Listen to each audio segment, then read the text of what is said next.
Mom told everyone I was lucky, not smart.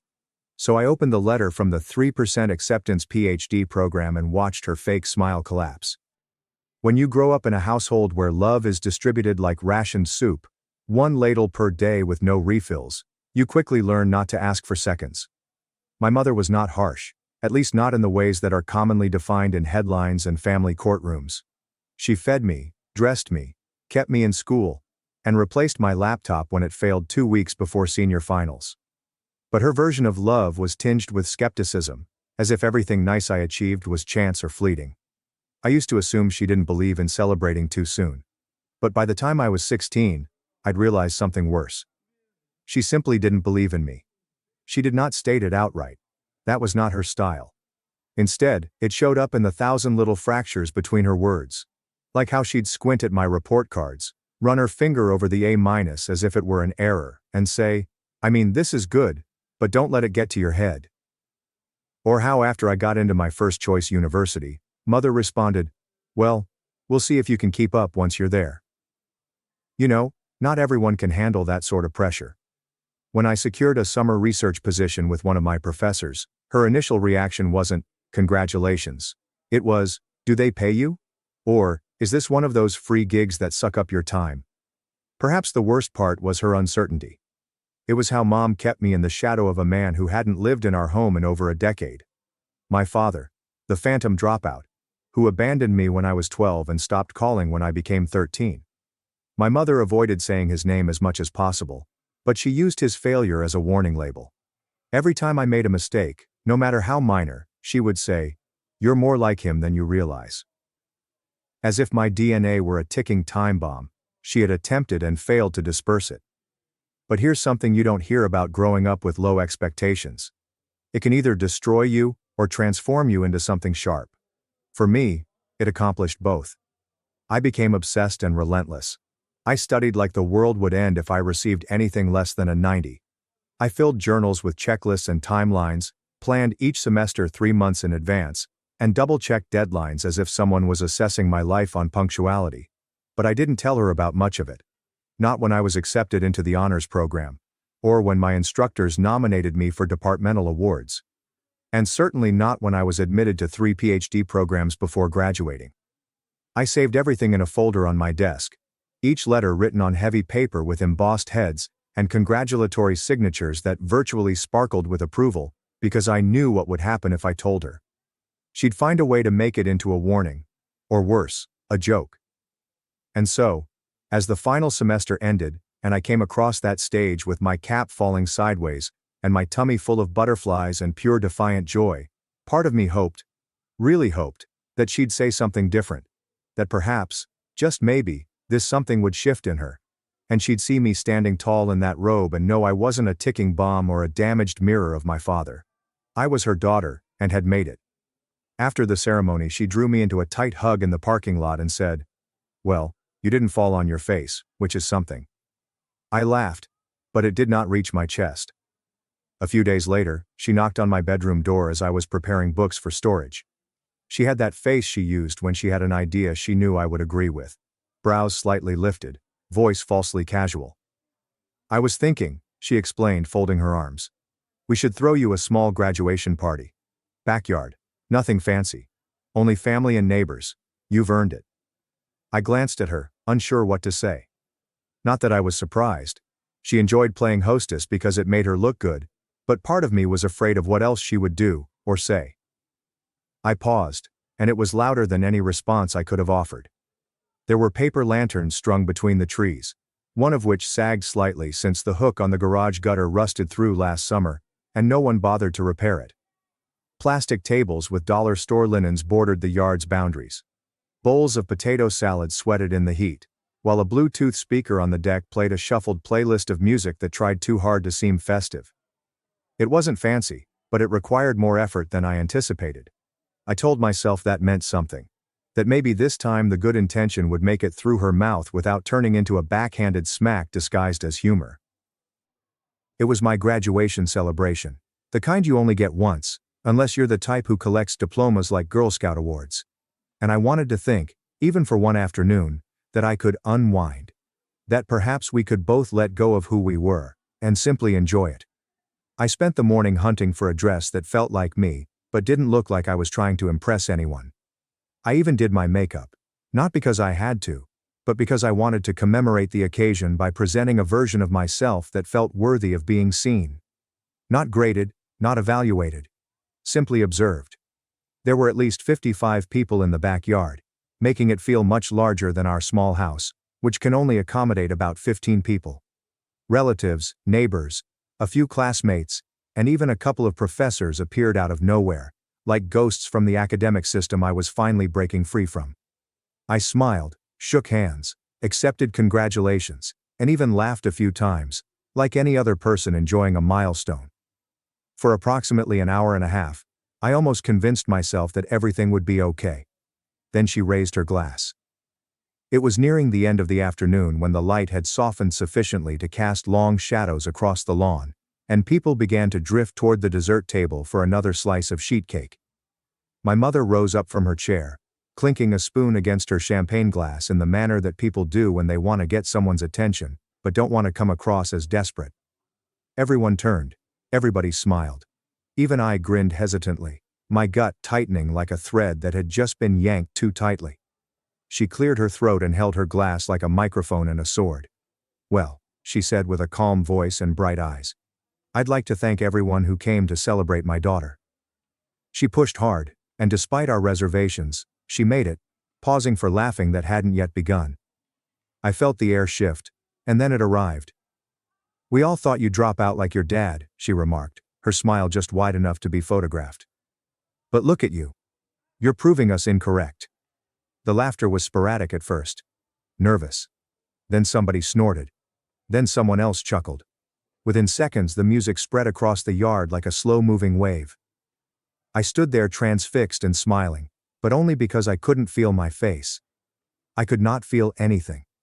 My hands were cold. My jaw was locked. My pulse felt like it had moved to the wrong side of my throat. She was still smiling and holding her glass, as if she had just made a hilarious, innocent little toast, and couldn't understand why I hadn't joined in. And perhaps she didn't comprehend. Maybe the worst part was that she honestly thought her comment was a light-hearted little roast between loved ones. No knife, no wound, simply a jest, her way of commemorating the occasion. I looked around and noticed that no one was coming to my defense. No one was saying, "Hey, that's not funny." Or, "That was uncalled for," because it was most likely humorous to them. A snide remark from a mother who had been stern but clearly proud. Right? That is how they read it. That's how they decided to hear it. But I did not. I overheard the words she did not speak. I heard the years behind them, the whispered comparisons, the misgivings, and the continual reminders to not get ahead of yourself. I heard the voice of a lady who never imagined I'd be more than my father's daughter, who saw all of my accomplishments as a fleeting state, rather than a truth. For a minute, I saw myself through her eyes. Lucky, but not capable. A fluke, not a force. Then I reached into my handbag. My hands were still shaking, but I'd had that envelope for weeks, waiting for the proper moment to open it. I didn't expect it to be this moment, but when your mother slaps you with a smile in front of 55 people, your instincts kick in. I pulled it out.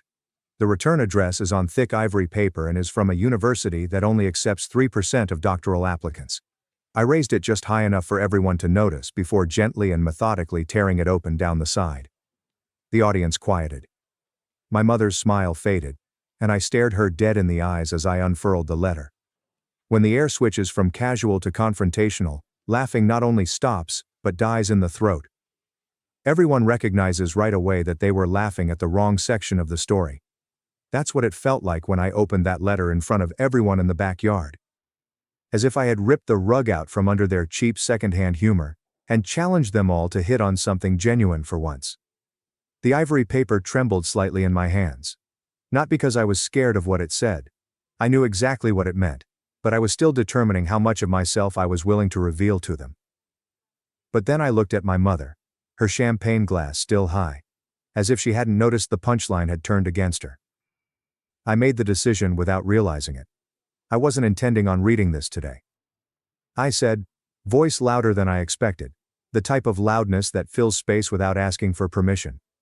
but since we're making pronouncements about who I am and what I'm capable of, I suppose now is as good a moment as any. A few people shifted uncomfortably in their plastic chairs, eyes darting from me to my mother like they were watching a slow-motion car crash, and couldn't tell which way the debris was going to fly. I cleared my throat and began reading aloud, each word like a scalpel cutting through the day's shallow ceremony. Dear Hilary Langston, we are pleased to offer you full admission to the Department of Comparative Literature's PhD program beginning this fall.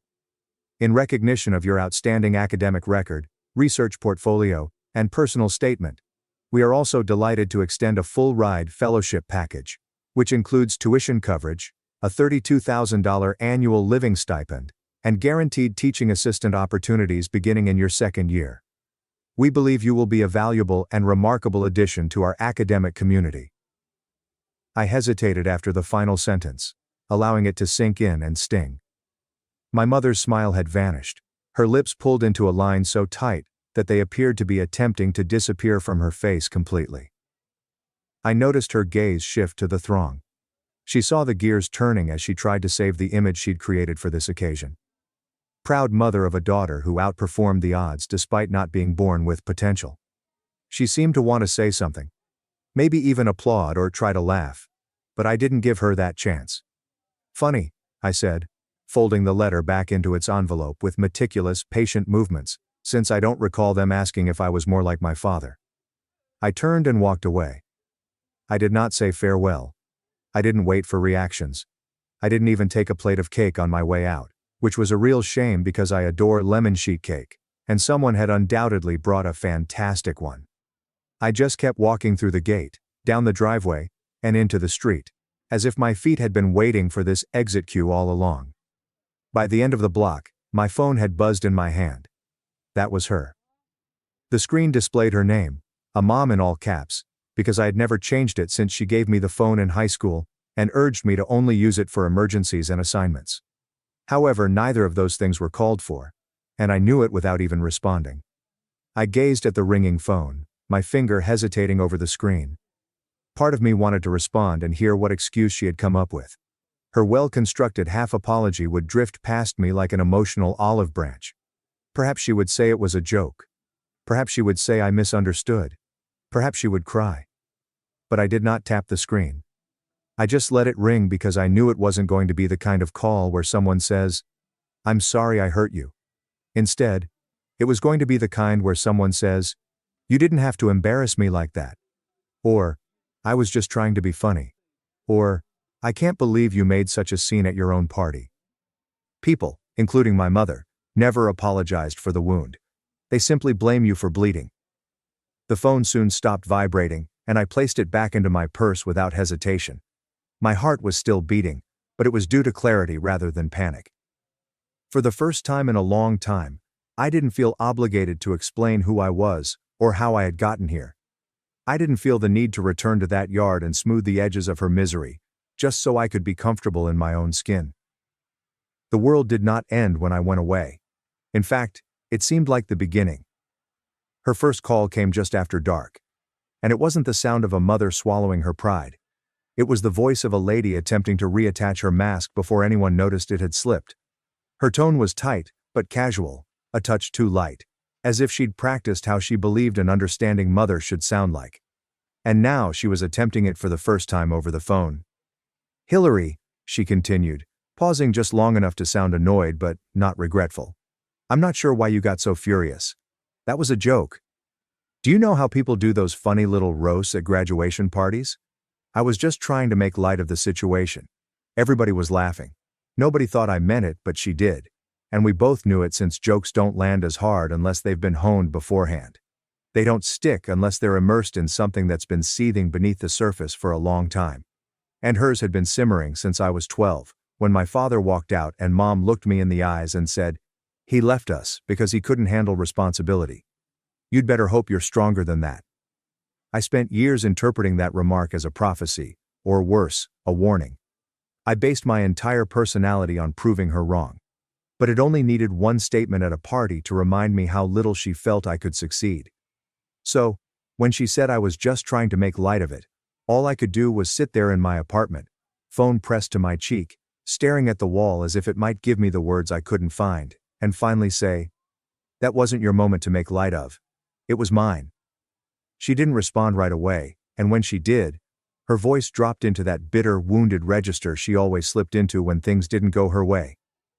"You've been tough to communicate with for years," she responded. "It's like everything I say offends you. Your father always twisted everything I said too, and now you do it just like he did." That was the final straw.